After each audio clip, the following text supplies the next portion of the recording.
Medidas de prevención en caso de sismos o terremotos. Verifica anticipadamente estanterías, paredes y áreas riesgosas e informa para su adecuación. Es muy importante que participes en los simulacros de evacuación. Cerciórate que en el kit de emergencia existan linternas y pitos. Durante el evento telúrico, recuerda que no debes correr, mantén la calma y no grites. Por ningún motivo utiliza el ascensor. Protégete junto a columnas o superficies que resistan la caída de objetos. Identifícalos con anterioridad. No te acerques a ventanas ni estanterías que representen peligro. Ubícate cerca de columnas, agachado y cubriendo lo mejor posible tu cabeza y cuello con las manos. Recuerda siempre que se presentarán réplicas y verifica objetos inestables para evitar más accidentes.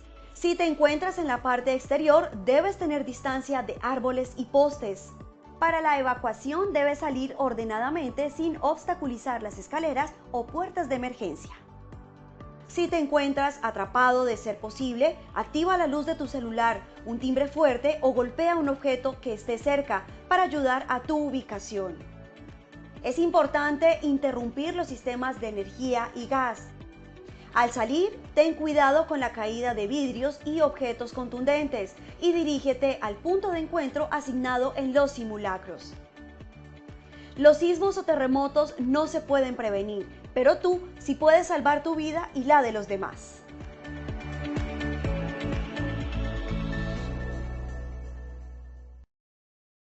Muy buenos días para todos nuestros asistentes. Reciban un cordial saludo desde Positiva Compañía de Seguros y Positiva Educa. Soy Paola Quintero, quien los acompañará en la acción educativa de la Comunidad Nacional del Conocimiento en Sistema de Gestión en Seguridad y Salud en el Trabajo, con la temática titulada Sesión 8, Prevención, Preparación y Respuesta ante Emergencias. Para dar inicio, damos la bienvenida a nuestra experta de la comunidad, la ingeniera Erika Lisset Serrano Prada. Ella es ingeniera ambiental, especialista en impacto ambiental de proyectos y especialista en seguridad y salud en el trabajo, con experiencia desde el año 2003 en planear, hacer, verificar y actuar en el sector construcción. Docente universitaria con más de 10 años de experiencia en posgrados, con publicaciones escritas y digitales para medios impresos y digitales. Ingeniera Erika, muy buenos días y bienvenida. Hola, buenos días para todos. Qué rico encontrarnos hoy ya 17 de octubre, siendo las 11:03 de la mañana y pues qué rico compartir con ustedes ya casi este mediodía de este día maravilloso que tenemos hoy. Qué bueno, son 294 asistentes y bueno, bienvenidos sean todos ustedes y bueno, vamos a ver cómo nos va con el sondeo.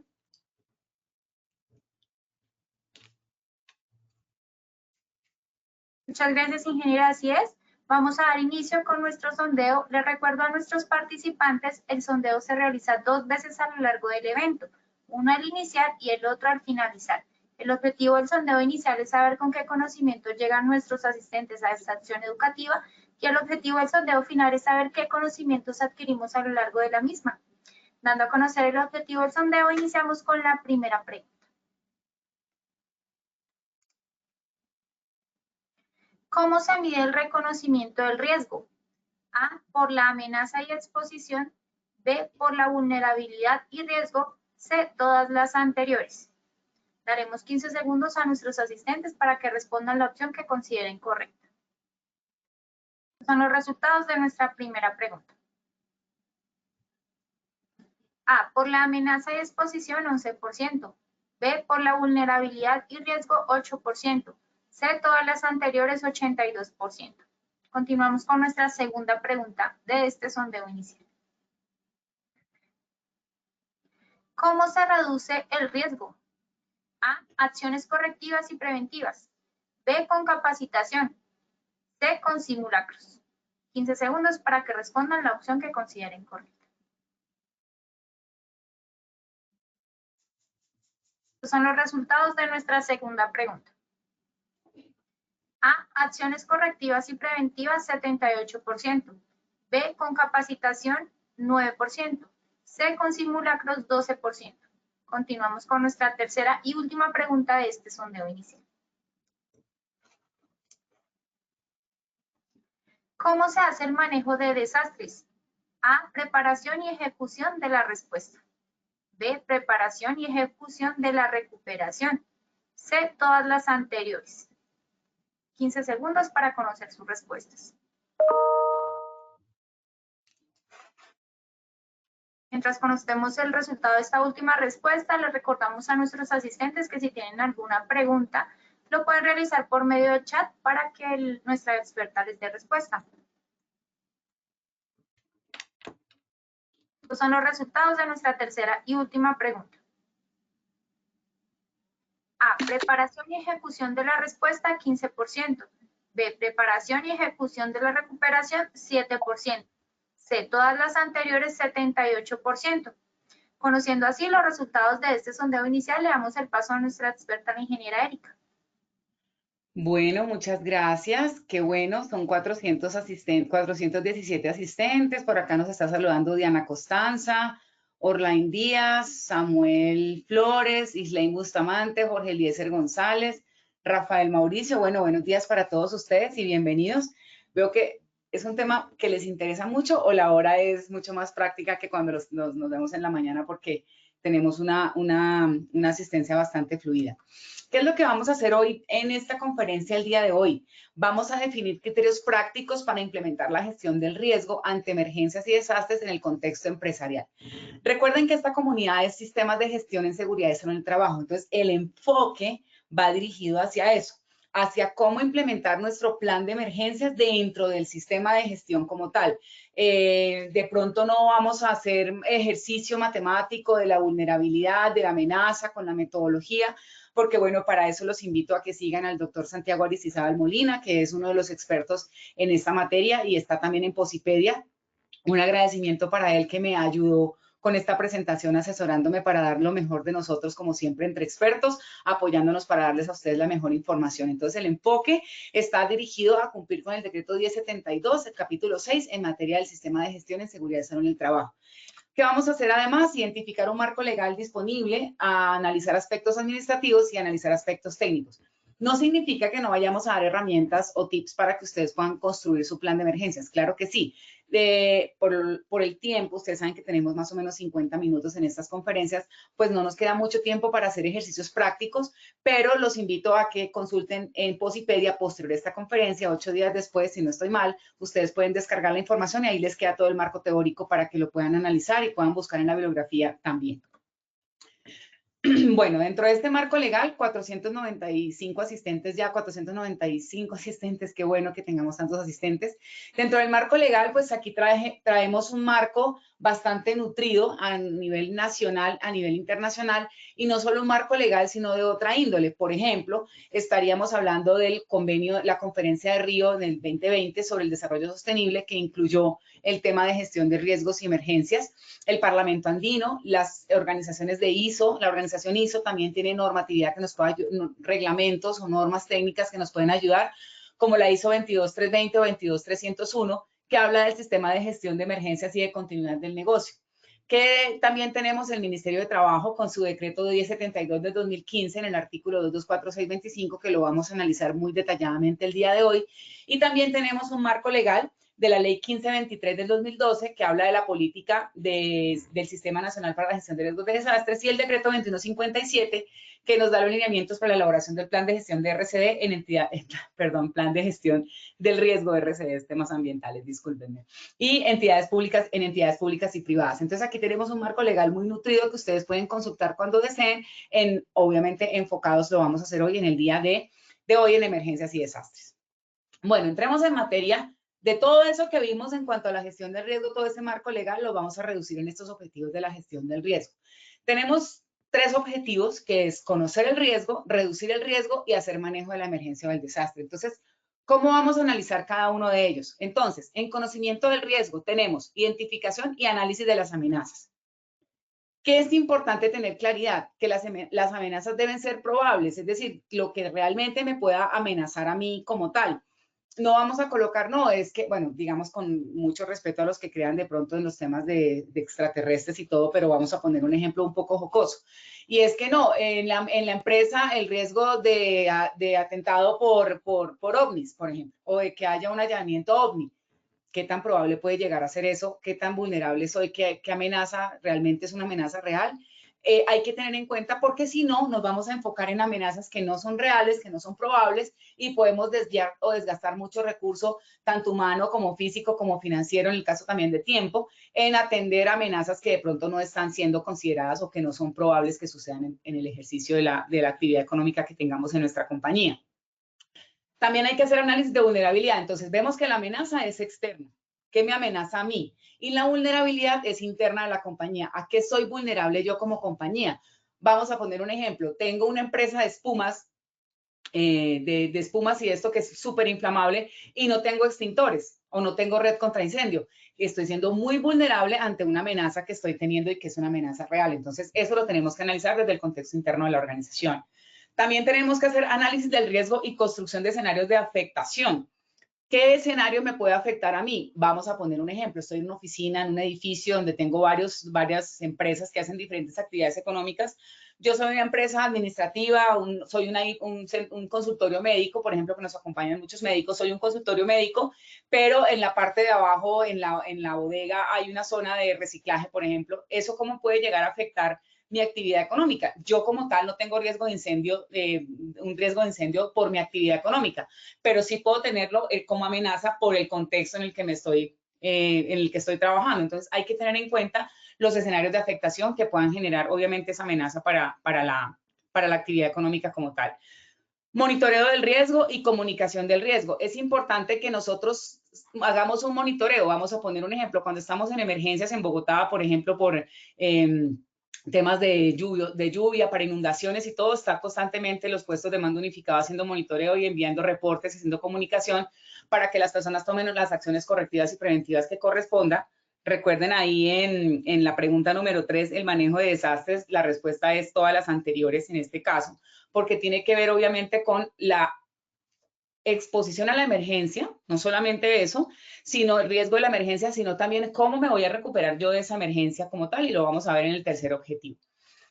Segundo objetivo, reducción del riesgo. ¿Cómo lo podemos hacer? A través de prevención, mitigación y protección financiera. Mire, esto es muy importante porque está enfocado a la continuidad del negocio. Nosotros siempre nos enfocamos en la parte de emergencias, en atender la emergencia, tener el extintor, hacer el simulacro, hacer evacuación, primeros auxilios y pare de contar. Pero, ¿qué pasa si la amenaza o esa emergencia que me generó a mí me acabó el negocio? No sé si hace poco vieron en las noticias una empresa que pues me alegra mucho que se haya recuperado, una empresa de espumas que hace unos años por un incendio lo perdió todo y la empresa se acabó, despidieron a los trabajadores, se tuvo que acabar la empresa. ¿Por qué? Porque no hubo una continuidad del negocio después de esa emergencia, o sea, la emergencia acabó literalmente con la empresa. Hasta años después, que es ahorita que pues por alguna razón que de verdad me parece muy chévere cuando las empresas se pueden recuperar, puede reactivarse nuevamente, pero duró un tiempo sin ejecutar su actividad principal, con despidos, sin empleos, etcétera.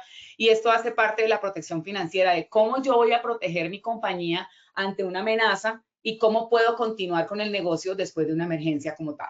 Y por último, el manejo de la emergencia o del desastre. Entonces, ¿cómo hago el manejo? Hago preparación para la respuesta, ejecución de la respuesta, preparación para la recuperación y ejecución de la recuperación. ¿Cómo así?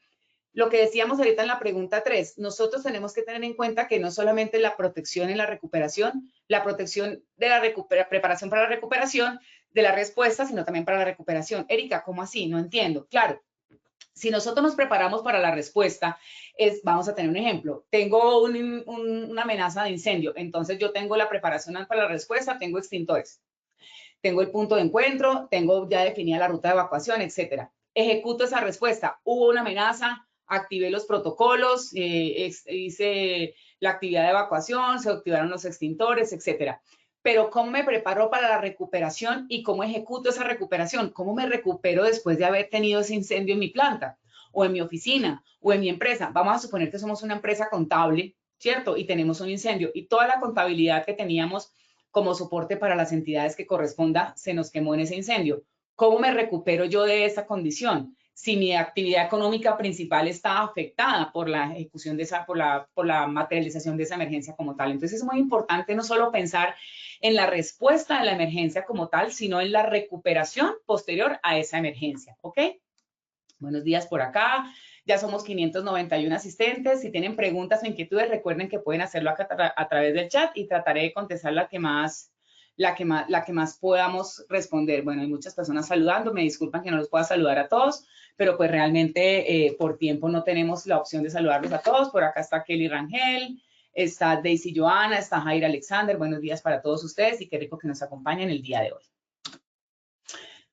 ¿Cuál es la estructura que debemos tener en cuenta para nuestro plan de emergencias como tal? Bueno, tenemos una estructura basada en o ligada a nuestra Presidencia de la República, que tiene su Consejo Nacional para la Gestión del Riesgo, y de ahí deriva la Unidad Nacional de Gestión de Riesgos de Desastres, que tiene su propio presupuesto como tal, y tiene 3 comités, que es el Comité de Conocimiento, Comité de Riesgo, Comité de Manejo de Desastres. También hay una cabeza, que es la parte después de la presidencia, vienen los gobernadores y alcaldes, que tienen sus propios consejos y sus propios presupuestos. ¿Qué es importante tener en cuenta? Que nosotros dentro de esta estructura general debemos tener nuestra propia estructura interna empresarial. Es decir, el presupuesto se debe asignar el comité de emergencias, etcétera, para que podamos responder ante la emergencia que nos pueda acarrear como tal. Bueno, entrando en materia entonces, vamos a hacer el desarrollo de los objetivos de la Ley 1523 y el Decreto 2157. Que no son otros asociados a los que ya vimos, recordemos un poco, que es conocer el riesgo, reducir el riesgo y hacer el manejo de la emergencia como tal. Recordemos un poco porque ustedes me van a decir, bueno, listo, y riesgo es lo mismo que el riesgo que vemos en seguridad en el trabajo. Este riesgo del que hablan en emergencias es el mismo. Bueno, veamos qué nos dice la normatividad en cuanto a estas definiciones. Riesgo corresponde a los daños o pérdidas potenciales que pueden presentarse debido a los eventos físicos peligrosos de origen natural, socionatural, tecnológico, biosanitario o humano no intencional en un periodo de tiempo específico y que son determinados por la vulnerabilidad de los elementos expuestos. ¿Qué significa esto? Que el riesgo de desastre se deriva de la combinación de la amenaza y la vulnerabilidad. Cuando hablamos de riesgo en seguridad en el trabajo es probabilidad por consecuencia, ¿cierto? Aquí estamos hablando del riesgo de emergencias, es amenaza por vulnerabilidad. Ese es el ejercicio final al que llegamos. Entonces, ¿qué es una amenaza? Ok, la amenaza sería el peligro latente de que un evento físico de origen natural o causado o inducido por acción humana, es decir, natural o antrópico, se presente con la severidad suficiente para causar pérdida de vidas, lesiones u otros impactos en la salud, así como también daños y pérdidas en los bienes, infraestructura, medios de sustento y los servicios y recursos ambientales. Es decir, que la amenaza se vuelve nuestro peligro, ¿sí? El peligro de que nos pueda suceder a nosotros algo como compañía o como organización. Y cuando hablamos de vulnerabilidad, hablamos de la susceptibilidad o fragilidad física, económica, social, ambiental o institucional que tiene una comunidad de ser afectada o de sufrir efectos adversos en caso de que un evento físico peligroso se presente. Estamos hablando entonces que la amenaza es externa y la vulnerabilidad es interna. ¿Qué tan vulnerable soy yo a tener un incendio si yo tengo una empresa de sustancias químicas? ¿Qué tan vulnerable soy yo de tener una afectación de la infraestructura si el edificio en el que yo estoy viviendo no es sismo resistente y estoy en Bogotá, que tiene alto riesgo de tener un sismo? Entonces, ahí es donde la vulnerabilidad la validamos desde el interior de la compañía y la amenaza es externa, que puede ser natural o antrópica. Vamos a ponerlo en un ejercicio matemático mucho más simple para aquellos que de pronto lo quieren ver más dinámico en este ejercicio. Amenaza por vulnerabilidad es igual a ese riesgo que nosotros estamos evaluando en la matriz de emergencias, ¿verdad? La amenaza puede ser natural o antrópica, como ya lo mencionamos, y la antrópica puede ser intencional o no intencional. Los leo en los comentarios. Por ejemplo, una amenaza natural, ¿cuál podría ser? Podría ser Roberto nos dice, excelente explicación. Muchas gracias, Roberto. Gracias a ti por asistir el día de hoy. Ya somos 630 asistentes. Entonces, ¿cuál puede ser una amenaza natural que ustedes tengan en el radar? Y una amenaza antrópica, ¿cuál puede ser intencional y cuál puede ser no intencional? Vamos a leerlos un poquito mientras ustedes van procesando la pregunta. Tenemos por acá a Juan Moncaleano. Nos saluda también Juan Moncaleano, ok, listo. Entonces vamos a ir leyendo un poquito de lo que nos están diciendo ustedes por acá. Perfecto, una amenaza natural, me están diciendo, por ejemplo, sismo, terremoto, también puede ser un incendio, pero el incendio también puede ser de condición antrópica como tal. Digamos que puede ser intencional o no intencional. Si yo voy a un paseo y hago una fogata, no tengo la intención de quemar nada por allá, pero la dejé prendida y no intencionalmente generé un incendio en los cerros orientales en la ciudad de Bogotá, por ejemplo. o intencional cuando algunas personas pues lo hacen intencionalmente para generar este tipo de incendios como tal. Entonces, por acá me dice Nancy Figueroa sismo, Lisandro nos dice un incendio, Andrea del Pilar nos dice un terremoto, Jairo Hernán Coya, hola Jairo Hernán, ¿cómo estás? Qué bueno saludarte. Jairo Hernán nos dice un volcán. Ok, un volcán puede ser una amenaza natural, muy bien. Inundación, Liliana Sánchez me habla de inundación natural. Bueno, Liliana, hay que tener en cuenta que de por sí misma la naturaleza no genera como una inundación como tal, planteado en el contexto en el que nosotros trabajamos. Porque puede ser, ¿por qué? Por afectación, lo que nos explicaba el doctor Santiago en el congreso que tuvimos ahorita en Cali. Un saludo para mis compañeros de Positiva que estuvimos en Cali trabajando el 15 de octubre. Resulta que si yo genero, por ejemplo, afectación, los residuos sólidos, toda la basura que nosotros generamos se va a las alcantarillas y tapona todo este sistema de alcantarillado. ¿Qué puede pasar? Pues que al taponarse las estructuras y las tuberías y todo este tema genera un represamiento de agua y esto hace que el agua baje con mayor presión como tal. Natural podría ser cuando se desprende un pedazo, un bloque de tierra, tapona el río, por ejemplo, y genera una obstrucción del agua y puede llegar a generar una inundación. Entonces es muy importante, Liliana, que lo que tú mencionas, lo especificas que es natural porque también puede ser antrópica. Entonces, cuando hagan su identificación de amenazas en su matriz, en su plan de emergencias, deben tener en cuenta cuál es natural y cuál es antrópica. Ya lo vamos a mirar por qué. Tormenta, terremoto, avalancha, incendio, fogata, derrumbe, inundación, me dice Bernardo, un terremoto. Muy bien, muy activos están ustedes hoy en el chat y mire que los estamos leyendo para poder interactuar de una manera mucho más dinámica. Ahora, ya tenemos identificada la amenaza. Ahora, si yo hago un ejercicio matemático diciendo que amenaza es 4 y vulnerabilidad es 2 y 4 por 2 es 8, tengo un nivel de riesgo 8.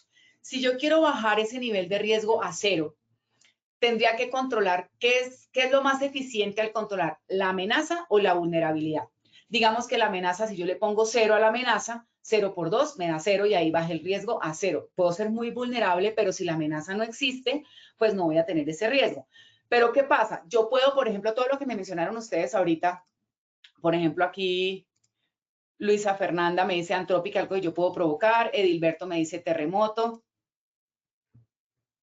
Por acá me dice Jennifer Alejandra, ingeniera, en el caso de Iniri de Guainía, nuestra empresa está cerca del río, en este caso podríamos estar expuestos a una amenaza natural por inundaciones. No, claro que sí, Jennifer, muy bien. Ustedes están cerca del río, ustedes tienen esa amenaza, pero les voy a poner un ejemplo para que me entiendan un poco, para hacerme entender un poco mejor. Bogotá, tsunami.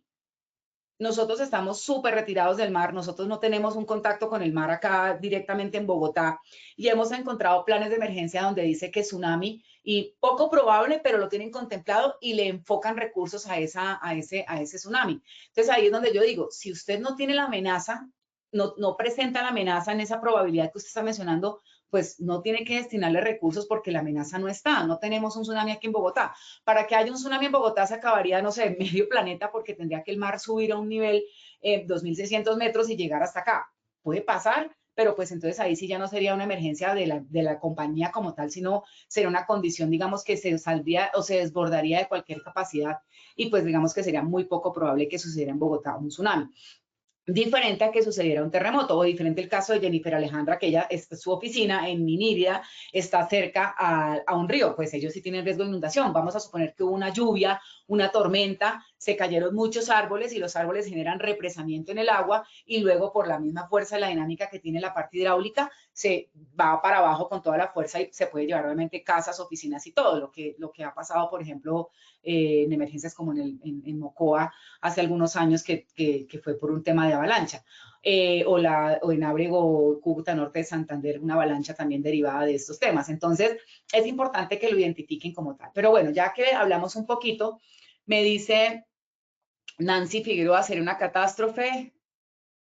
Buenos días, presenta, ok, por acá me dicen donde me encuentro en una zona que se desliza mucho el terreno. Perfecto, entonces tenemos riesgos, amenaza por deslizamientos. Listo. Entonces, yo podría bajar esa amenaza a 0. Entonces, por ejemplo, en el caso de Liliana, que está cerca a un río, o de David que está cerca de un deslizamiento, yo podría decir, no, la amenaza la voy a llevar a cero porque aquí vamos a rezar mucho y no se nos va a venir pues digo, no estoy metiéndome con temas espirituales ni nada para que no vayan a pensar que de pronto no, sí me gusta rezar también, pero digamos que lo estoy colocando en un contexto. Entonces, no voy a controlar una amenaza a través de acostarme y de pronto rezar para que no vaya a pasar nada y al otro día pues sucede. Hay algo que se llama suceso imprevisto y pues eso se sale de cualquier contexto como tal. Entonces, yo no podía reducir a cero la amenaza porque es externa. Entonces, en lo que yo tengo que reducir o controlar es en la vulnerabilidad, qué tan vulnerable soy. Entonces, en el caso, por ejemplo, de los compañeros que nos acompañan el día de hoy, si yo estoy cerca a un río, entonces, ¿cómo puedo quitarme yo no puedo quitar la amenaza, yo no puedo quitar el río como tal, pero yo me hago menos vulnerable, corro mi oficina y me voy de ahí para no tener esa amenaza cerca del río. Ah, ok, ahí controlé mi vulnerabilidad. No me puedo ir de ahí porque es el terreno donde está la oficina, porque trabajamos ahí en una zona hídrica y no podemos movernos. Ok, entonces, ¿qué tan vulnerable soy? ¿Cómo está la infraestructura? ¿Sobre qué está construida? ¿Cómo tengo los sistemas de alerta temprana? ¿Cómo tengo los sistemas de evacuación? ¿Cómo tengo los planes de rescate? Eso haría que la vulnerabilidad fuera un poco más reducida para poder bajar ese nivel de riesgo. A eso es que nos referimos en esta fórmula matemática. Es muy complejo reducir a cero la amenaza porque es externa. Lo que sí puedo reducir a cero o bajar lo que más pueda es la vulnerabilidad a la que yo como parte interna estoy vulnerable, valga la redundancia, ante esa amenaza como tal. Por acá me dice Wilmer Camilo, ¿cómo se prepara el plan de emergencias cuando dentro de las instalaciones hay existencia multidisciplinaria de organizaciones? Muy bien, Wilmer, eso es como asociarlo a un edificio donde tenemos varias instituciones o varias entidades. Ya lo vamos a ver en la parte teórica dentro del ejercicio de esta conferencia. Bueno, sigamos. Lo que les mencionaba ahorita, deben tener en cuenta que si el elemento expuesto no presenta vulnerabilidad frente a la amenaza, es decir, es capaz de anticiparse, resistir, responder y recuperarse, entonces la amenaza no genera riesgos. Lo que hablábamos del tsunami, nosotros podemos anticiparnos a un evento de tsunami, claro, porque primero va a pasar en la zona de la playa, en la zona de la costa, y pues ahí se mira la magnitud y se va a alcanzar a subir en los 2.600 metros que subiría para que destruyera toda la ciudad, por ejemplo. Resistir, responder y recuperarse, entonces la amenaza no genera riesgos. Volvemos al punto. ¿Para qué me enfoco yo en presupuesto, en recursos o en actividades en una amenaza que no es probable que suceda? Como les digo, el tsunami, no. Entonces vamos a tener aquí, vamos a construir en la oficina, en el edificio, unos muros de contención por si hay un tsunami.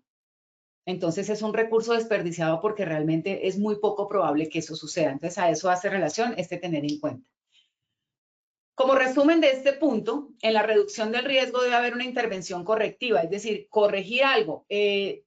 Tengo una amenaza de incendio, no tengo extintores, lo corregí.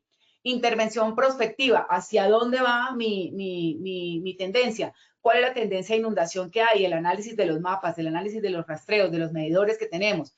Protección financiera, lo que les mencionaba, es muy importante tener la protección financiera porque si no la amenaza se me vuelve mucho más, el riesgo se me vuelve mucho más alto porque me acaba la empresa, no me da capacidad para reconstruirme.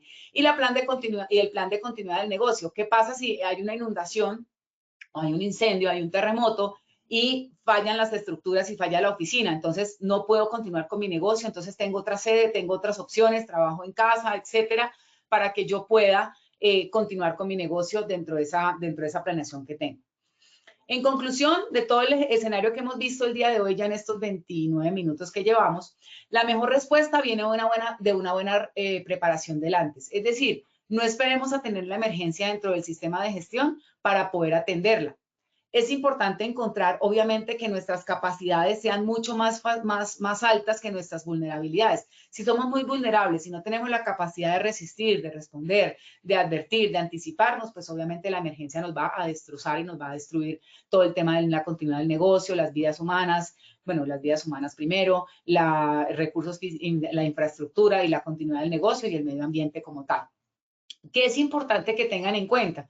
Que es necesario empezar desde arriba garantizando la participación de todas las áreas. Aquí les voy a contar algo interesante y es que hace poco un cliente nuestro que tenemos, una entidad de estas certificadoras, le hizo a mi cliente una auditoría externa para obtener una certificación de estas que todas las empresas quieren tener.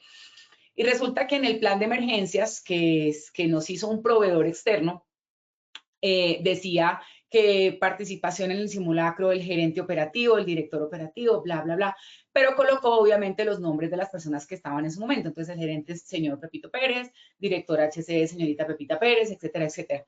Y cuando entregamos el informe del simulacro, que nos pidió el informe del simulacro, no coincidían los nombres de estas personas como tal en el documento.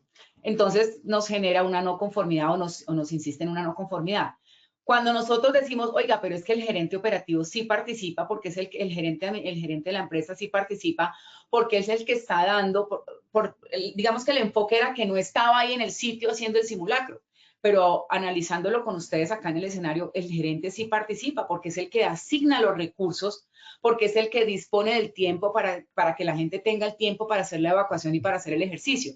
Entonces, muchas veces la participación no es directa de una manera física ahí simulando la evacuación, sino es una participación de manera indirecta en la disponibilidad de recursos, en la disponibilidad de tiempo y en la asignación de funciones que corresponda desde la gerencia. Entonces, tengan muy en cuenta que ¿qué es lo que colocan en los documentos? ¿Quiénes participan? Si van a colocar que el gerente participa de la evacuación como tal, pues entonces esto haría que si no participa, pues el simulacro no cumplió, el documento no cumplió con su objetivo.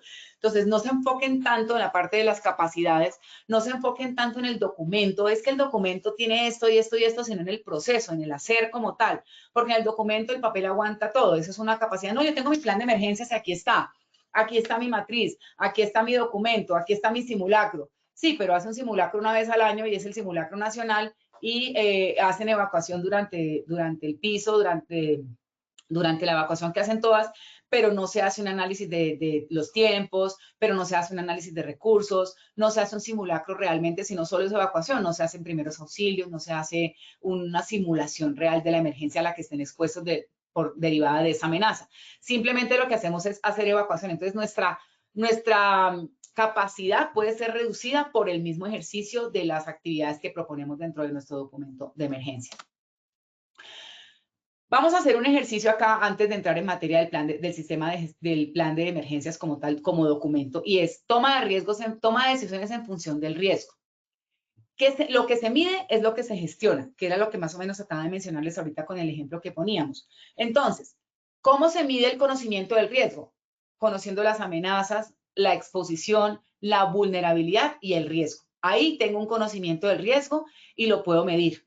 ¿Qué tanto conozco yo ese riesgo? Ahora, ¿cómo lo gestiono?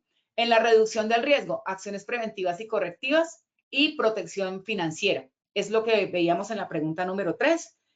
En la pregunta número 2, perdóname, la reducción del riesgo se hace a través de acciones correctivas y preventivas, que el 78% contestó la respuesta A. Entonces, para que lo tengan en cuenta que debería ser ahora en el sondeo del 100% porque les estoy dando el dato.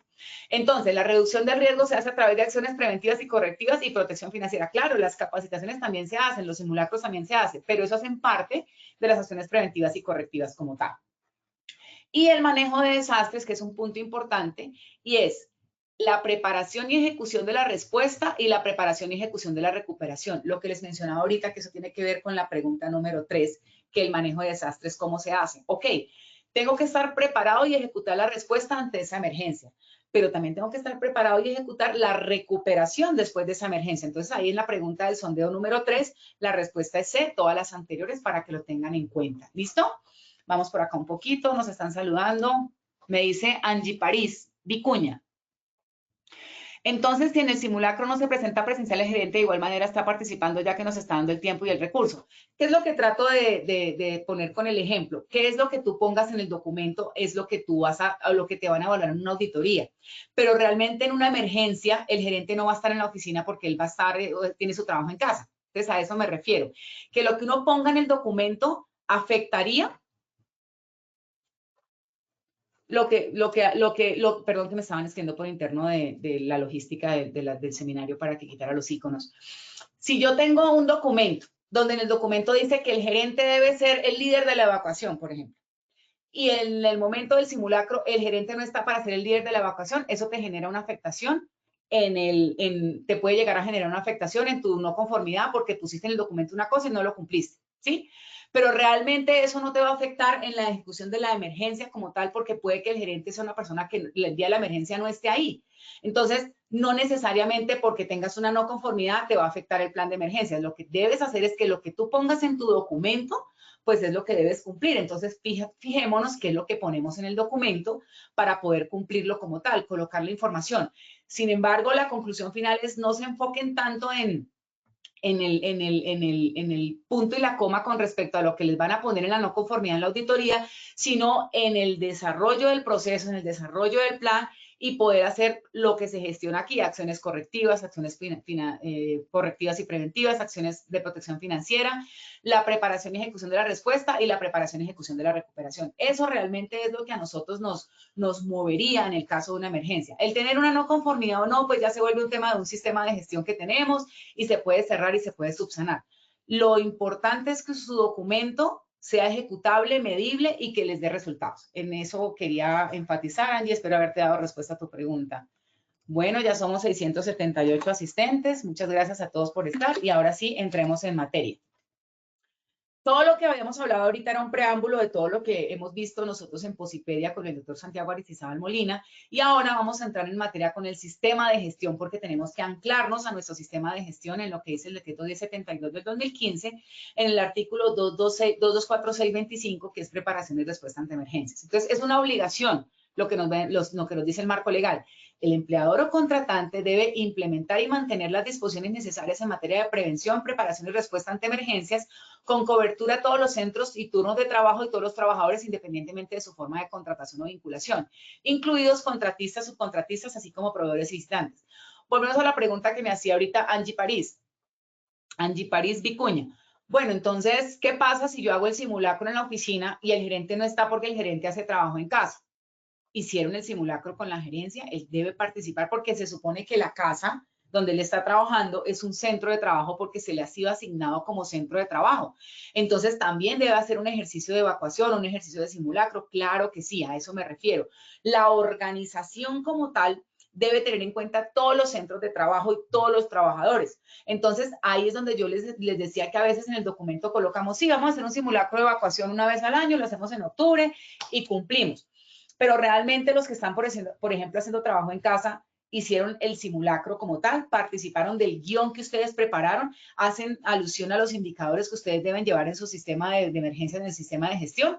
Es ahí lo importante de tener en cuenta todos los centros de trabajo, todas las instalaciones, todos los trabajadores. Ahora, cuando, por ejemplo, en el caso de nosotros, el día del simulacro de una empresa, estábamos en una visita de auditoría y el auditor era un externo, pues con él tuvimos que hacer el ejercicio de evacuación, hacer todo el ejercicio, hacer toda la procedencia porque era un visitante y pues cayó en el día del simulacro. Lo mismo pasaría en el momento de una emergencia real. Los visitantes, los proveedores, los que estén ahí enfocados o que estén ahí cubiertos con esa amenaza, con esa emergencia como tal, deben participar de las actividades establecidas y eso es una obligación que tenemos que hacer. Nancy Figueroa me dice, ¿se puede mencionar el suplente en el documento y así no se genera una no conformidad porque se puede ocurrir que la persona asignada le pase algo en el simulacro y no participe? Claro que sí, Nancy. Entonces, ¿cuál es la recomendación? Que ustedes en los documentos coloquen la información que puedan sustentar en sus auditorías para no tener no conformidades. Pero aquí el enfoque de nosotros, que realmente no queremos ver como que la auditoría es lo importante, sino es la emergencia como tal, la respuesta sí debe estar estructurada a todos los niveles de la organización y obviamente a todos los escenarios que tengamos planteados como tal. Tenemos 13 puntos que no vamos a resumirlos muy poco porque pues por tiempo no podríamos abordarlos todos, pero tenemos 13 puntos que nos dice el decreto 1076 del 2015 en el artículo 224625. Identificar todas las amenazas, identificar los recursos disponibles y las capacidades existentes para la ayuda mutua. Mire que aquí me llama mucho la atención y es que cuando estamos en edificios o consultorios o áreas, como me preguntaba ahorita un compañero de asistente, en varias, digamos como en una misma instalación, pero varias oficinas o varias empresas, nosotros no tenemos establecido plan de ayuda mutua. Lo que hacemos es que el plan de ayuda mutua se lo cargamos a los bomberos, a la Defensa Civil o a la Cruz Roja. Y eso dicen los planes de emergencia. Ojo, porque si todos colocamos lo mismo, entonces todos vamos a esperar que llegue la Cruz Roja aquí a disponer de los recursos o que llegue la Defensa Civil a ayudarnos o los bomberos. Claro, ellos son las entidades que están destinadas para atender ese tipo de emergencias en caso de incendios, de sismos, etcétera. Eso es verdad. pero lo que nosotros los invitamos desde este punto del sistema de gestión es que ustedes deben establecer enlaces de ayuda mutua con la organización, con otras organizaciones o con otros sectores que ustedes tengan en la zona donde está ubicada la compañía. Entonces, por ejemplo, yo tengo en mi oficina 5 extintores. ¿Cuántos tienes tú que estás enfrente de mi oficina? Yo tengo otros 5. Ah, ok. Entonces, nuestro plan de emergencias cuenta con nuestro piso, cuenta con 10 extintores para atender la emergencia. Podemos utilizar los recursos digamos que me incendie yo, oiga, yo puedo utilizar sus extintores en caso de que yo me incendie y usted puede utilizar los míos en caso de que usted se incendie. Eso es un plan de ayuda mutua entre las empresas u organizaciones que se establezcan. Entonces, hay que tenerlo en cuenta. ¿Con qué capacidad? ¿Cuántas camillas tengo? ¿Cuántos brigadistas tengo? ¿Quién es experto en primeros auxilios? No, es que el de primeros auxilios no vino hoy, no podemos dar primeros auxilios. No, pero es que el de la oficina de al lado tiene un brigadista de primeros auxilios, vamos a apoyarnos en el brigadista. Pero si no sabemos qué recurso tenemos, si no lo conocemos, si no lo practicamos, si no lo socializamos, si no lo acordamos, pues obviamente ese recurso va a perderse porque no está disponible en el momento de la emergencia. Analizar la vulnerabilidad de la empresa frente a las amenazas identificadas. ¿Qué tan vulnerable soy? Volvamos al ejemplo. Soy una empresa de espumas y al lado tengo una empresa de soldadura. Pues tengo un riesgo de incendio muy alto que puede llegar a acabar con mi empresa. ¿Qué tan vulnerable soy? O me reubico, o me blindo, o cómo bajo mi vulnerabilidad como tal, porque no voy a poder reducir la amenaza, a no ser que me vaya de esa amenaza, como la habíamos mencionado anteriormente. Valorar y evaluar los riesgos considerando el número de trabajadores expuestos, los bienes y servicios de la empresa. Aquí en la emergencia sí se contempla, obviamente, este tema de número de trabajadores expuestos y estaríamos hablando de los expuestos de la organización. Ahora, si yo hice mi plan de emergencias para la oficina y en la oficina tengo riesgo de incendio, pero en la casa del gerente no hay riesgo de incendio, me estoy inventando. Entonces, ¿tengo que tener un plan de emergencias aparte? No, lo que yo tengo que hacer es contemplar todos los centros de trabajo, hacer el análisis de todos los centros de trabajo y poder evaluar mi vulnerabilidad y hacer la evaluación del riesgo en relación a todos mis centros de trabajo. No es que tenga que hacer varios planes de emergencia, es que tengo que hacer análisis de todos los centros de trabajo y de todos los trabajadores, en este caso, pues porque están cumpliendo una labor para la empresa. Erika, entonces los que hacemos trabajo en casa, claro, yo tengo que contemplar dentro de mi plan de emergencias a las personas que hacen trabajo en casa. Entonces, por ejemplo, en el condominio, yo vivo en un condominio, entonces en el condominio tengo aquí mi trabajo en casa, pero si llega a pasar algo acá, ¿qué recursos hay en ese condominio para que puedan atender la emergencia de mía, que soy empleada de una empresa tal, por ejemplo? ¿Sí? Es importante considerarlo y tenerlo en cuenta. ¿Es más dispendioso? Sí, pero es necesario hacerlo porque así yo garantizo que mis trabajadores estén cubiertos dentro del escenario de emergencia. Erika, entonces si pasa algo en tu condominio, entonces es responsabilidad de la empresa. Ojo, mi centro de trabajo es la casa o la oficina donde yo estoy y la empresa debe contemplarlo dentro de su plan de emergencias para poder hacer un análisis de eso y hacer una evaluación del riesgo. Ya las acciones correctivas y preventivas van a ser, por ejemplo, entonces no, en el condominio hay una brigada de emergencia, hay extintores, hay red contra incendio, entonces Erika, pégate al plan de emergencias que tiene tu condominio, que es este, y te vamos a hacer capacitación y divulgación, y nosotros hacemos capacitación y divulgación también virtual para que tú cuando vengas a la oficina, o presencial cuando vengas a la oficina, estés atenta a las emergencias de la oficina, pero sí se debe contemplar y evaluar el ejercicio dentro de los planes de emergencias de las compañías. Diseñar e implementar los procedimientos para prevenir y controlar las amenazas, priorizando o minimizar el impacto de las no prioritarias. ¿Qué es importante? Los procedimientos para prevenir. Decíamos con el doctor Santiago, oiga, ¿y esos planes de emergencia de 150, 200 hojas, qué? ¿Quién se los lee? Ay, hoy una emergencia, voy a leer el manual y el procedimiento a ver qué hago. No, deben ser documentos dinámicos, sencillos, cortos, que la gente los pueda digerir más fácilmente y que puedan ser aplicables en el escenario de una emergencia y no tener que llegar a decir, no, es que yo no me leí todo el manual, yo no me leí todo el procedimiento. Entonces, es importante mucho y la recomendación es la capacitación y los simulacros, porque eso hace que nuestro cerebro vaya generando una memorización sobre esos procesos y eso hace que la reacción sea de una manera inmediata en el momento de una emergencia como tal. Formular el plan de emergencias, que ya lo vamos a ver, asignar los recursos necesarios, implementar las acciones factibles para reducir la vulnerabilidad de la empresa, lo que hablábamos ahorita, es muy difícil bajar el nivel de la amenaza, hay que bajar el nivel de la vulnerabilidad. Informar, capacitar y entrenar, incluyendo a los trabajadores, a todos, y realizar simulacros como mínimo una vez al año con la participación de todos los trabajadores. Entonces, aquí volvemos al punto. ¿Quiénes están en la oficina? ¿Quiénes están en trabajo en casa? Bueno, entonces los de trabajo en casa participan en el simulacro de su condominio, de su edificio, de su finca, bueno, donde esté trabajando como tal, y debe presentar reporte. Mire, nosotros hicimos acá la evacuación, hicimos el ejercicio, porque mi centro de trabajo es acá la oficina de la sede de abajo, mi casa, etcétera. Y es importante, ahí sí, para el decreto de 72, obviamente los registros. No piensen tanto en que el registro es para la auditoría, para la no conformidad. Recuerden que los registros son importantes porque así lo pide el tema normativo. Si lo pide también el tema de la certificación externa, bienvenido sea, obviamente, pero hay que hacerlo por una convicción inicial, que es por un tema de marco legal como tal, y luego vendría su sistema de gestión, su sistema de gestión, el que tengan certificado.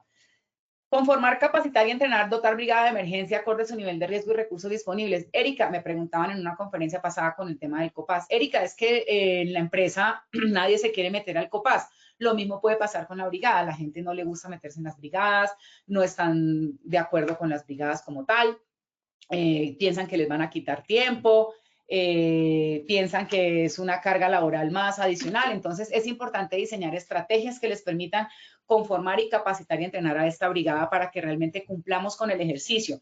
No por tener una brigada, sino por tener una brigada que apoye la emergencia como tal en el escenario que se presente. Inspeccionar con la periodicidad que sea definida en el sistema de gestión los equipos relacionados con la prevención y respuesta ante emergencias. Acuérdense que en la comunidad que tenemos de este sistema de gestión hemos hablado de que el COPAS debe hacer inspecciones. Entonces, una inspección puede hacerle el COPAS, una inspección puede hacerle el responsable del sistema de gestión de seguridad y salud en el trabajo, pero es importante contemplar la inspección de los equipos de emergencia. Y por último, desarrollar programas o planes de ayuda mutua ante amenazas de interés común, identificando los recursos necesarios, identificando los recursos para la prevención y preparación de respuesta ante emergencia. ¿Qué es importante? Los planes de ayuda mutua son fundamentales porque nosotros no podemos tener 10 extintores en la oficina porque no nos da abasto. Y el edificio tiene red contra incendio, entonces yo voy a tener 3, el edificio, la oficina de enfrente 3 y la oficina del lado 3, ya tenemos 9 extintores más la red contra incendio. Es importante cuántas camillas, cuántos brigadistas. Oiga, yo en mi empresa no tengo muchos brigadistas porque la gente, casi todas las brigadistas están en trabajo en casa cuando hacen trabajo con alternancia. Oiga, el día de hoy no tengo brigadistas, tengo solamente uno. ¿Cuántos tiene usted para que nos demos apoyo en caso de una emergencia? Es importante los planes de ayuda mutua. Dice, buenos días, Celi Janet, buenos días. ¿Qué tipos de extintores serían los indicados para una institución de salud? Celi, eso dependerá de lo que te haga tu análisis el proveedor de emergencias como tal, porque yo te podría decir acá los que no generen afectación a los sistemas, en mi concepto, los que no generen afectación a los equipos, porque esos equipos son muy sensibles, son unos equipos digitales con unas calibraciones muy específicas y todo. Entonces, unos extintores que no vayan a afectar esa parte electrónica de los equipos de ustedes, pero una recomendación es que lo hagan a través del plan de emergencias y definan qué tipo de extintores pueden llegar a tener dentro de la asesoría que les pueda dar un proveedor como tal. Listo, entonces lleguemos al punto final, que es formular el plan de emergencias. Tenemos muy poco tiempo, pero voy a tratar de ser lo más resumida posible a los 679 asistentes que tenemos el día de hoy, para que podamos, pasó algo, para que podamos definir qué debe contener, o sea, qué debe contener mi documento como plan de emergencias. Entonces, vamos a basarnos en el decreto 2157, en el artículo 22315211, que es la formulación del plan de gestión del riesgo. Entonces, primero, debe tener conocimiento del riesgo, entonces establecer el contexto, información general de la actividad, contexto externo, contexto interno, contexto del proceso, criterios del riesgo como tal. Luego debemos hacer una valoración del riesgo, identificando el riesgo, haciendo análisis de riesgo, evaluación del riesgo, y debemos también establecer el monitoreo del riesgo a través de protocolos o procedimientos de cómo se llevará el monitoreo. ¿Qué es importante que tengamos en cuenta? Que en esta valoración de riesgos, las metodologías que hay disponibles, los rombos, yo les puedo recomendar que entren a Posipedia y ahí encuentran la comunidad, como les digo, el doctor Santiago Aristizábal, donde él hace una propuesta de una metodología muy sencilla, muy práctica que nosotros aplicamos y que es muy dinámica de conocer y muy práctica de implementar. Entonces se pueden apoyar en esa metodología también, pero existen varias metodologías que pueden implementar y que pueden desarrollar como tal. Dentro del monitoreo del riesgo también tenemos protocolos o procedimientos de notificación, selección de parámetros e indicadores, diseño e instalación de instrumentación y obtener información adicional para mejorar la valoración. ¿Cómo así? Cuando yo hago monitoreo del riesgo, debo hacer monitoreo. ¿Cómo están? Reviso las páginas de emergencia, la red sismológica, la red de alertas tempranas, la unidad de gestión del riesgo, etcétera, para poder hacer una evaluación. ¿Quién hace eso? Solamente cuando vemos las noticias de pronto, solamente cuando escuchamos que está la emergencia y empiezan los noticieros a decir ese tema. ¿Quién hace monitoreo del riesgo en sus planes de emergencia? Es importante que lo definan y que esas amenazas que son críticas para ustedes les hagan monitoreo del riesgo a través de los protocolos y los sistemas que tenemos planteados dentro de lo que dice la normatividad, en este caso el decreto 2157, ¿ok? ¿Qué más nos dice? En el punto de... perdón, me pasé. Acá, identificar riesgos futuros. Es importante tenerlo en cuenta para los monitoreos. ¿Qué puede pasar posterior a que yo tenga este incendio? ¿Qué puede pasar cuando yo tenga esta inundación? ¿Qué pasa con la recuperación y la continuidad del negocio? Lo que hablábamos ahorita. También debo contemplar el proceso de reducción del riesgo, hacer intervenciones correctivas, hacer intervenciones preventivas, de prospectiva, intervención de protección financiera, lo que hablábamos en la parte de los objetivos, para que ustedes puedan tener una recuperación del negocio. Mire, esto es importante que se lo planteen a los gerentes de sus empresas, en el sentido en que si hay un plan de continuidad del negocio, la empresa puede continuar y esto está asociado a que se baje la vulnerabilidad y a que se controlen los riesgos derivados de estas amenazas como tal. También tenemos dentro del aspecto del manejo de desastre, pues el plan de contingencias como tal, componente de preparación de respuesta ante emergencia, que son capacitaciones, simulacros, equipamiento, planeación, organización, inventario de recursos, roles y responsabilidades, apoyo de terceros, que es tan importante. También tenemos dentro del ejercicio la ejecución de la respuesta ante emergencia, entonces también debemos tener en cuenta los objetivos, niveles de emergencia, cuáles son los mecanismos de alerta, alarma y los niveles de activación. Entonces uno escucha pitos por todos lados, pero no sabe si el pito es de emergencia, si es para evacuar, si es para quedarse en el sitio. Voy a poner un ejemplo. Si estoy en una infraestructura sismo resistente y hay un sismo, lo ideal sería evacuar o me quedo ahí en el sitio protegido con alguna de los elementos de la estructura que me menciona mi plan de emergencias. Entonces, no siempre la mejor respuesta es hacer evacuación, porque el hacer la evacuación puede ser más riesgoso que quedarse dentro de la estructura. Pero eso no lo digo yo, eso lo define el experto cuando haga el análisis de vulnerabilidad que tienen ustedes en su compañía como tal. ¿Qué es importante que tengamos en cuenta? El documento que les acabo de mostrar o la estructura que les acabo de mostrar es el contenido del plan de emergencias como tal y ustedes pueden asesorarse con su ARL para que los apoye con este documento, con la construcción de este documento. Lo pueden hacer a través de un proveedor externo, pero por favor, revisen que no es un documento de papel. Ya tengo el plan de emergencias y aquí está. Y hemos encontrado planes de emergencia donde hablan de que no se pudo hacer evacuación porque estamos en pandemia. Y eso fue en el 2020 y estamos en el 2024 y todavía hay copy-paste. Y eso pues es gravísimo para los documentos como tal, que sea tangible, que sea medible, que sea ejecutable, que sea real como tal. Aquí les dejo unos ejemplos de lo que nos pide la resolución 0312 con respecto a los temas de emergencia, que lo pueden analizar en el transcurso de las memorias de esta conferencia. Y finalizamos con los tips que les voy a dejar para el tema de emergencias. La mejor respuesta viene de una buena preparación en el antes, lo más importante es el contexto. Los procesos de la gestión de riesgos son tan buenos como la suposición sobre las cuales se basan, es decir, la suposición pero con escenarios reales. El escenario es necesario empezar desde arriba garantizando la participación de todas las áreas, es decir, que desde la gerencia hasta abajo hay una participación en el plan de emergencias, no necesariamente como lo decíamos ahorita con nuestra compañera Vicuña, creo que es el apellido, sino participando no solamente de la evacuación, sino de la asignación de recursos, de la asignación de tiempo, del apoyo a las reuniones, en la revisión gerencial que se contemple el tema de emergencias, etcétera. El corazón del plan de emergencias es la identificación de amenazas y análisis de la vulnerabilidad específica por cada amenaza. No lo hagan en general, sino que háganlo por cada amenaza, que eso les va a dar mucho más resultados. Y el plan no es tan importante como el proceso. O sea, tener el documento es importante porque la norma nos lo pide, pero que el contenido del documento no sea un desgaste para no poder implementar un proceso, que sí es lo más importante en este escenario. Bueno, muchas gracias a todos. Veo que hay bastantes preguntas, pero la verdad por tiempo no voy a alcanzar a responderlas. Voy a quedarme con las preguntas de ustedes acá para poderlas tratar de pronto más adelante en otra conferencia. Muchísimas gracias a todos por habernos acompañado el día de hoy. Aquí está la conferencia, la bibliografía de la conferencia. Y pues bueno, vámonos con el sondeo a ver cómo nos va el día de hoy mientras voy revisando sus preguntas. Muchas gracias, ingeniera. Así es, vamos a dar inicio a nuestro sondeo final. Primera pregunta, ¿cómo se mide el conocimiento del riesgo? A, por la amenaza y exposición, B, por la vulnerabilidad y riesgo, C, por todas las anteriores. 15 segundos a nuestros asistentes para que respondan la opción que consideren correcta. Mientras contestan, Nancy Figueroa me dice, si la estructura del edificio es antisísmica, no se evacúa, si hay réplicas de una. Muchas gracias, Nancy. Es cierto, si el edificio tiene construcción sismo resistente, pues es mucho más seguro quedarse de pronto dentro del edificio que evacuar, pero eso lo definen ustedes dentro de su plan de emergencias con el experto que los asesore en el ejercicio del mismo. Listo, estos son los resultados de nuestra primera pregunta. A, por la amenaza y exposición, 6%. B, por la vulnerabilidad y riesgo, 7%. C, todas las anteriores, 87%. Ingeniera Erika, ¿cómo nos fue con esta primera pregunta? Muy bien, subimos del 82 al 87% el miedo, se mide el riesgo por amenaza, por exposición, por vulnerabilidad de riesgo, es decir, que la respuesta es C, todas las anteriores. Muchas gracias, ingeniera. Continuamos con nuestra segunda pregunta. ¿Cómo se reduce el riesgo? A, acciones correctivas y preventivas. B, con capacitación. C, con simulacros.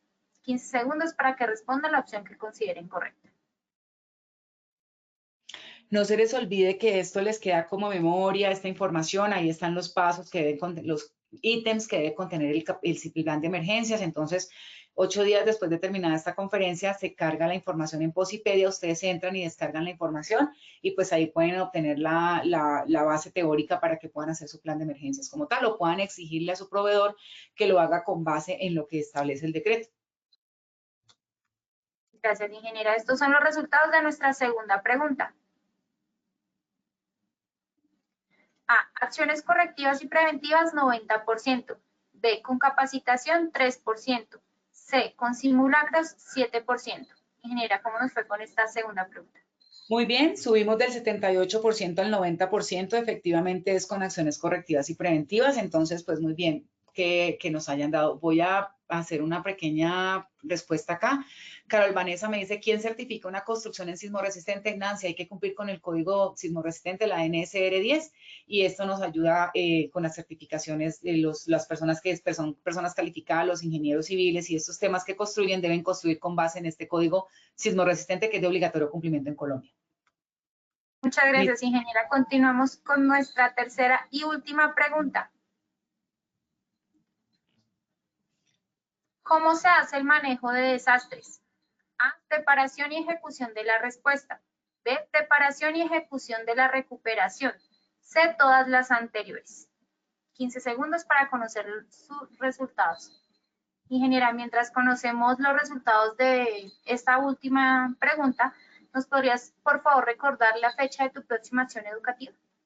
Nos vemos mañana con la comunidad de tareas de alto riesgo. Tenemos una conferencia de investigación de accidentes de trabajo en tareas de alto riesgo. Mañana 18 de octubre a las 8 de la mañana estaremos en conferencia nuevamente. Y la próxima, el lunes 21 de octubre, estaremos en investigación de accidentes de trabajo en alturas con la comunidad de trabajo en alturas. Listo, ingeniera, muchas gracias. Estos son los resultados de nuestra tercera pregunta. A, preparación y ejecución de la respuesta, 4%. B, preparación y ejecución de la recuperación, 5%. C, todas las anteriores, 91%. Ingeniera, esta tercera pregunta, ¿cómo nos fue? Perfecto, el manejo de desastres se debe hacer a través de todas las anteriores, como lo dice el literal C. Debemos estar preparados y preparación y ejecución de la respuesta y preparación y ejecución de la recuperación, como lo veíamos en los objetivos de reducción del riesgo. Entonces, bueno, muchas gracias a todos por habernos acompañado, casi 700 personas, qué honrada me siento de la participación de todos ustedes, que a pesar que no tengamos más tiempo para tocar un tema tan interesante, pero los invito a que sigan al doctor Santiago Aristizábal Molina en Posipedia, donde está toda la información relacionada con emergencias como tal. Feliz día y que tengan un excelente resto de semana. Muchas gracias, ingeniera, por tu intervención y por compartir con nosotros esta información tan valiosa de tu comunidad. Nos veremos en una próxima oportunidad. En esta ocasión queremos hacer una invitación para todos los habitantes de Córdoba. Estaremos en nuestra ruta naranja desde el 22 de octubre hasta el 26. Estaremos en Montelíbano este 22 de octubre, San Juan de Lorica 23, Sahagún 24 y finalizamos con el Congreso Técnico de Promoción y Prevención este 25 y 26 de octubre. Recuerden, estos eventos no tienen costos, son un beneficio para afiliados y no afiliados. Pueden inscribirse escaneando el código QR que aparece en pantalla. De igual forma, agradecemos a todos nuestros asistentes por su conectividad y participación. Los invitamos a conocer nuestro Centro Virtual de Enseñanza y Aprendizaje Posipedia, www.posipedia.com.co, donde encontrarán todas nuestras comunidades de conocimiento y mucha más información para que sigan conectados con nuestro Plan Nacional Multimodal en Educación en Seguridad y Salud en el Trabajo. También queremos invitarlos a descubrir todas las acciones educativas que tenemos para ustedes en www.posipediatalleresweb.com o siguiéndonos por medio de nuestro canal de WhatsApp Positiva Educa. Pueden hacerlo escaneando el código QR que aparece en pantalla o copiando el enlace desde su celular. Recuerden que el certificado de este evento web se generará para todos nuestros afiliados de 1 a 8 días hábiles después de terminar esta acción educativa y podrán acceder a él por medio de nuestro portal Posipedia en la sección Educativa. Los dejamos con el siguiente video de los congresos que hemos realizado. Que tengan un excelente día.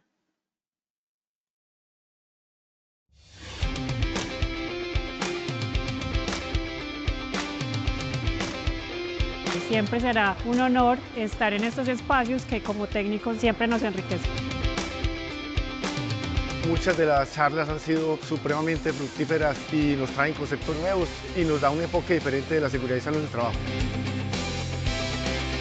Este espacio me ha ayudado a reconocer algunas falencias en temas de equidad de género que tenemos a nivel institucional y gracias a la ponencia puedo llevarme toda esta actualización jurídica y poder empezar a hacer programas dentro de nuestra institución.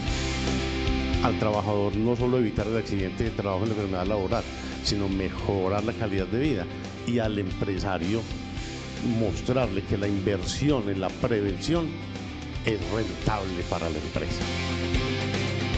La compañía ha venido un camino de innovación en todo el tema tecnológico. Hoy estamos muy atentos y muy de la mano de las nuevas tecnologías, en todo el tema de realidad virtual, en todo lo que es el tema de inteligencia artificial.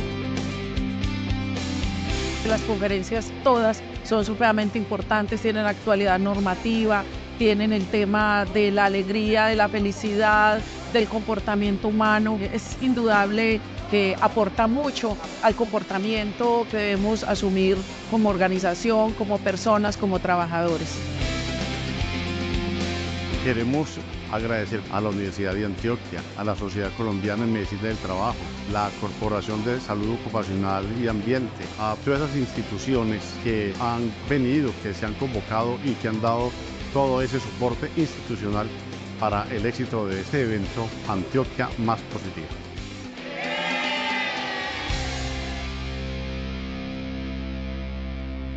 Colombia, potencia de la vida.